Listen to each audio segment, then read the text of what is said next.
పైనుంచి కేంద్రం నుంచి వచ్చిన టీంలు ఇప్పుడేదో రంగంలో దిగినాయని ఇంకేందో చూస్తున్నారని చెప్పేసి అని మాట్లాడుతున్నారు.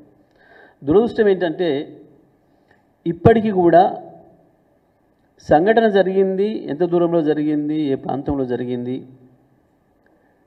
అక్కడి నుంచి ఆ టీబీఎం మిషన్కి ఎంత దూరం ఉంది, మధ్యలో గ్యాప్ ఉందా, ఏముంది అనే విషయాల్ని స్పష్టంగా చెప్పలేకపోతున్నారు. కానీ మీడియాకు మాత్రం పనికిమాలిన రాతలన్నీ పుంకాలుగా రిలీజ్ చేస్తున్నారు.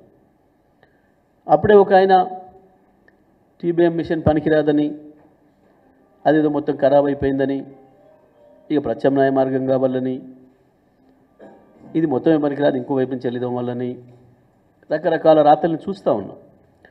మరి ఏ నిర్ణయంతో వచ్చిండ్రు, ఎట్లా వచ్చిండ్రు, ఎవరిచ్చిన సమాచారం, ఎవరికి వాళ్ళు ఇష్టం వచ్చినట్టుగా మాట్లాడుతున్నారు. ఇది రాష్ట్ర ప్రభుత్వం యొక్క నిర్లక్ష్యానికి నిదర్శనంగా కనబడుతుంది. మనుషుల ప్రాణాలంటే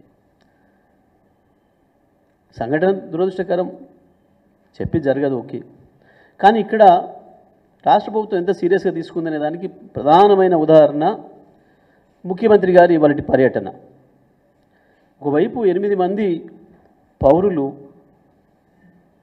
ఏమైందో తెలియని పరిస్థితులలో ఉంటే వాళ్ళ కుటుంబాలు యువతల ఎంత దారుణమైన హింస పడుతుంటాయో, రాష్ట్రంలో ఉండే లక్షలాది మంది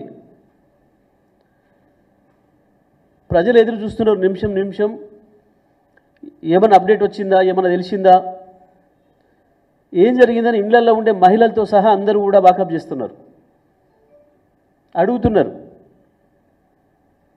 ఏమైంది, అదేమన్నా తెలిసిందా, శ్రీశైలంది వాళ్ళు ఎట్లా ఉన్నారు అని చెప్పి. రాష్ట్రమంతటా ఇంత ఆతృత పడుతుంటే ముఖ్యమంత్రి ఎన్నికల ప్రచారానికి పోయింది. ఇంతకు మించిన సిగ్గుమాలిన చర్య ఇంకొకటి ఉంటుందా? ఇంతకు మించిన అమానవీయమైన చర్య ఇంకొకటి ఉంటుందా? వాస్తవానికి ఇప్పటివరకు ఈ ఎమ్మెల్సీ